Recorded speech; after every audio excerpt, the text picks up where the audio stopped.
Bismillahirrahmanirrahim. Assalamualaikum warahmatullahi wabarakatuh.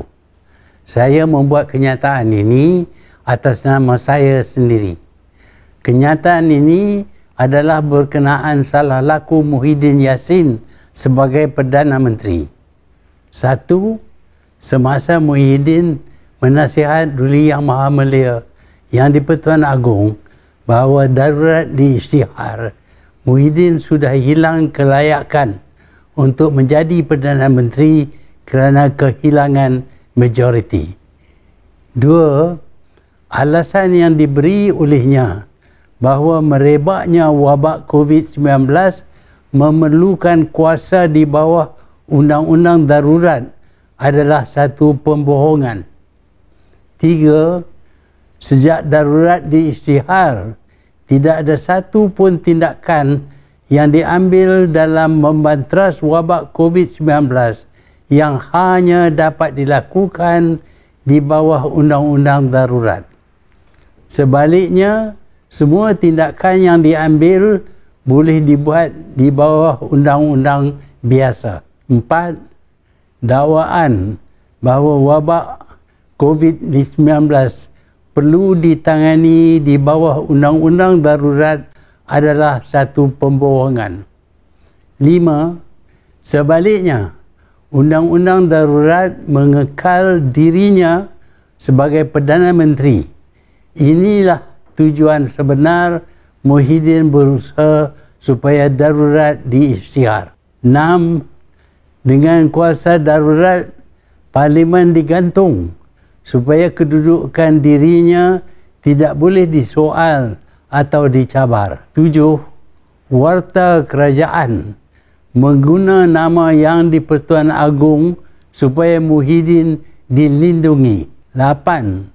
Segala-gala didakwa sebagai kehendak Yang di-Pertuan Agong.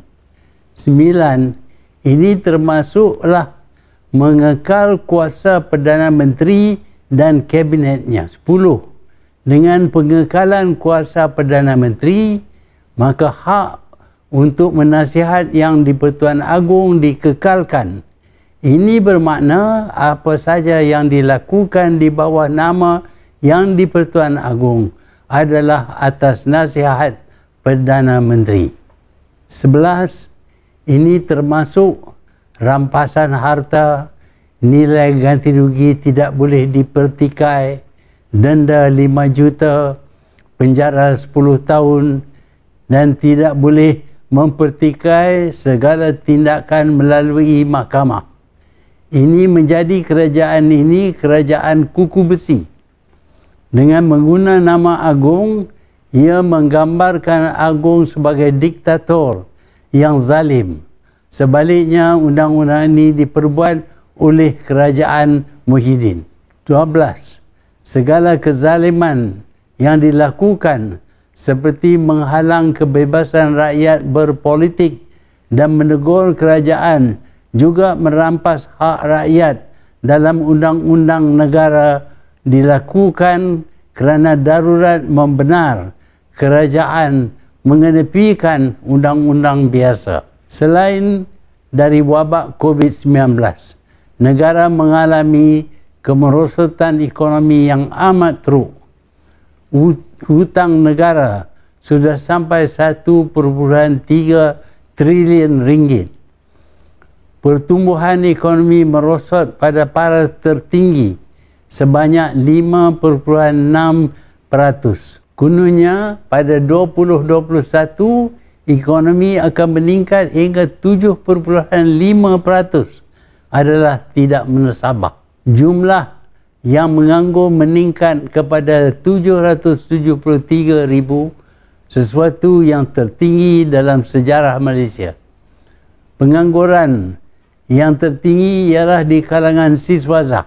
1 daripada 4 daripada mereka terpaksa bekerja dengan kerja yang tidak ada kena-mengena dengan kelulusan mereka. Firma-firma juga mengalami kerugian dan NPR berjumlah 29 bilion ringgit. Ramai pekerja dan peniaga kecil hilang pendapatan. Mereka tidak dapat beli makanan untuk diri sendiri dan ahli keluarga. Walaupun kerajaan janji akan memberi bantuan, tetapi ramai yang tidak terima apa-apa. Berbilion-bilion dolar pelaburan asing sekarang disalur ke negara jiran. Pelabur di Malaysia juga berpindah ke negara lain. Saya sedar wabak COVID-19 menghalang kegiatan perniagaan dan kerja. Tetapi di zaman perniagaan online, banyak perniagaan baru boleh diadakan. Malangnya, kerajaan tidak berusaha mempermudah kegiatan perniagaan. Pelabur tidak dilayan, bahkan dihalang. Ada pelaburan yang ditamatkan walaupun bernilai berbilion. Kebanyakan menteri tidak mahu jumpa peniaga untuk selesai masalah. Ada yang tertekan dengan rasuah oleh ahli politik yang telah ganti tokoh profesional yang dibuang, dan banyak lagi sebab. Pengisytiharan darurat ini sendiri menakutkan pelabur kerana di waktu darurat undang-undang biasa diketepikan. Kuasa orang berkuasa juga lebih daripada biasa. Tidak ada rule of law. Sesungguhnya kerajaan sekarang tidak berasas pada undang-undang. Jelas telah membohong kononnya memerlu darurat untuk bendung COVID-19. Menyalahguna nama yang di-Pertuan Agong untuk dilindungi dari tuduhan membuat salah, menutup mulut rakyat dan wakil mereka dengan menggantung parlimen, mengamal rasuah, mengugut dengan hukuman berat sesiapa yang persoal tindakan kerajaan, bertindak bertentangan dengan peruntukan undang-undang, memburukkan ekonomi dan kehidupan sosial rakyat, dan memerintah sebagai diktator yang tidak boleh ditentang. Kuasa Perdana Menteri dan Jemaah Menteri dikekalkan dan segala undang-undang oleh mereka mesti diterima sebagai sama dengan undang-undang yang diperbuat oleh Parlimen. Pengisytiharan darurat itu sendiri tidak mengikut undang-undang perlembagaan. Perlembagaan berkehendak warta kerajaan pengisytiharan darurat dikemuka kepada Parlimen, tetapi syarat ini tidak dihirau. Oleh itu, darurat ini tidak sah dan tidak boleh dikuatkuasakan. Ini bermakna semua tindakan kerajaan tidak sah. Inilah keadaan dalam negara sekarang.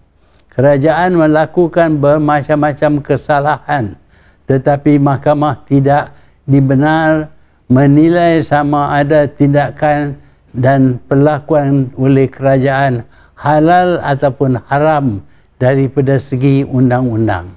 Ya, memang ada yang akan halalkan segala yang dilakukan oleh kerajaan. Mereka mempunyai sebab peribadi kenapa sokong perlakuan yang salah dari segi undang-undang ini. Inilah kerajaan Malaysia sekarang.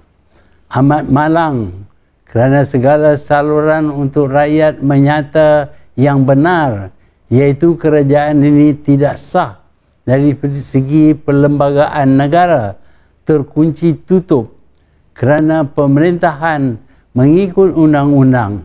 The rule of law sudah tidak ada. Terima kasih.